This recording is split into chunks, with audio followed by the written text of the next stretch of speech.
Humans of the Cardboard, welcome back to Just Nuts, guys. Today we are looking at more Yu-Gi-Oh! New cards. Today we've got support for the DINORUFFIA archetype. It was previously known as DINORUFFIA. That's what I know it as. That's what I like calling it more. So I'm going to call it DINORUFFIA probably for most of this video. But we got a new fusion monster and a new trap card that bodes pretty well for the kind of support I was hoping for from this archetype. But let's just jump into the shenanigans, all right? Starting off here, we have dinorphia. What is this? Rexsturm. This is this big fusion guy here. He looks awesome. He is a level 8 dinosaur fusion effect monster. He has 3,000 attack and 0 defense, and his materials are 1 dinorphia fusion and 1 dinorruffia regular, or just any dinorruffia monster. It's cool. I kind of wish it took any dinosaur type monster as one of its materials to at least make it a little bit more generic because dinosaurs already have like a pretty good generic pool of monsters, but whatever. This card's got 2 hard ones return effects on the second and third effects. The first effect, however, reads: monsters your opponent controls with an attack equal or higher than your life points cannot activate their effects. Very interesting. I think that's pretty good. You'll see, we'll get a little further and then I'll explain into this a little bit more. Second effect, as a quick effect, you can pay half your life points as cost, and until the end of this turn, the attack of all monsters your opponent controls becomes equal to your life points. This deck loves to pay half of your life points. You pay half, you pay half, you pay half, you pay half. And so your life points get depleted very, very quickly, which means cutting your opponent's monster's attack stats into your own life points could be extremely, extremely small. No joke. So this effect's actually quite good, and I love that it hits every monster on your opponent's side of the field, not just one. And it also contributes to work nicer with that second or with that first effect. Sort of. I mean, not entirely, but it's like even if something is big enough to walk over you, you can at least cut it in half, and it won't be negated anymore potentially, but like it'll still be really small, which is pretty cool. And making something exactly equal to your life points will make it exactly negated, which is cool. So just everything's kind of covered there. I think those effects work together pretty nicely.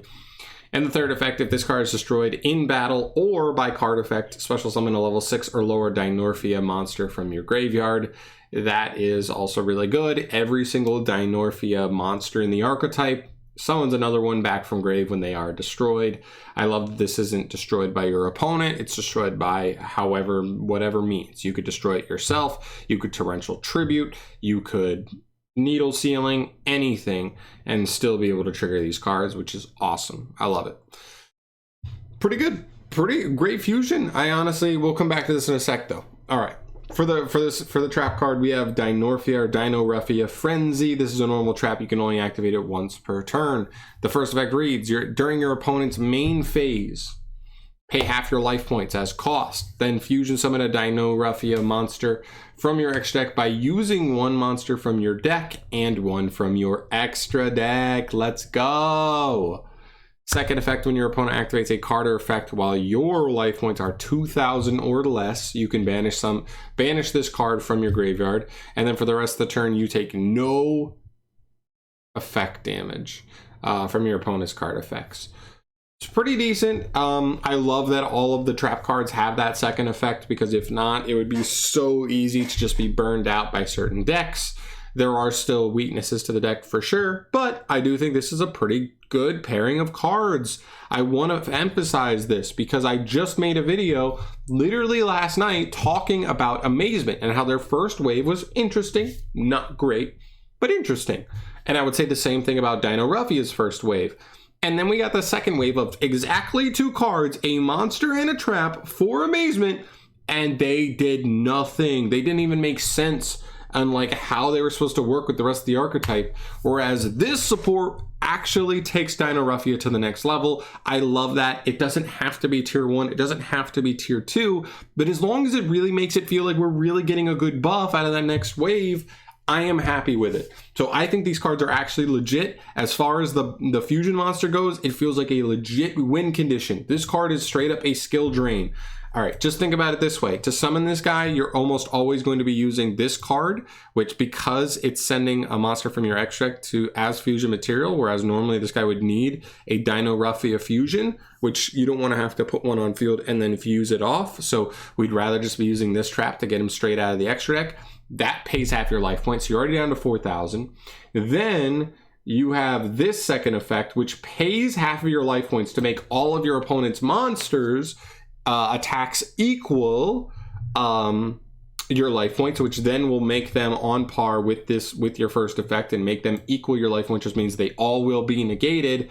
And now you're already at 2,000 just from that. So any monster your opponent summons from that point on, if they are 2,000 or bigger, they are negated. And if you just had any other DINORUFFIA trap card specifically, you're going to cut your life points in half again, bringing you down to 1,000. And at that point, your opponent, I mean, like, it's 1,000. Like, almost every monster is going to be negated at that point. They will be under 1,000. And you essentially have a fully functional skill drain that's still a big body that can push into your opponent on the next turn. And I actually think this is a pretty cool control deck. I think these cards definitely take this deck to the next level. I think it makes it feel more of a threat, more scary to those meta type decks, especially the decks that kind of just lose to you having this kind of negation on the field, and people need to be aware of it. I think this deck it will put people a little bit on notice after this, and not that it's going to be tier 1 or tier 2 or arguably even tier 3, but it is a deck that, like, if you don't know how it works and you're just kind of like, okay, that does that, that does that, then they just summon this and you kind of just like lose. You kind of just scoop if you don't have an out to it, which is really, really cool. One thing I do want to reiterate though is this deck does have a very blatant, clear weakness. The biggest one to me that I can think of is the fact that Zeus is a card, and not exactly that Zeus specifically is a threat to this deck, but more so in the fact that for a deck to play Zeus, they probably play a Exceed monster that's fairly easy for them to make and attacks directly. And that is where the problem lies, because you, over the course of 2, 3, 4 turns, will probably be down to 250 life points, 125 life points, however many you come out to, which just means the summon of any Exceed monster that can attack directly, whose attack is like higher than 200, means you probably just outright lose the duel. Unless you're able to get to this guy and negate them. Obviously that's a possibility, but still, it's a problem, for sure. And you can just be poked for game, and it makes Sky Striker almost an unwinnable matchup just because of Hayate, and that really sucks. So definitely something to keep an eye on, but still a really cool, fun rogue deck that'll definitely be a little more playable after these cards, and I'm excited about it. I just love that Konami actually made a new archetype and then immediately said, here's some support, and the support's actually good. It takes your deck to the next level. It may not be a huge leap, but it's a leap, and I will take that. Hopefully we see more of that down the line, but that is it for today, guys. Thank you so much for watching. As always, let me know your thoughts down below on the new cards. If you were a fan of DINORUFFIA, how do you feel about them after this little 2-card support wave? Hopefully we get more stuff, but I'm pretty satisfied. We've already got stuff like Fossil Dig, so the deck didn't really need a searcher or anything like that, but we're in a good position. I'll take it all day for sure. But yeah, let me know your thoughts. I'll see you in the next one. Subscribe if you haven't. Peace.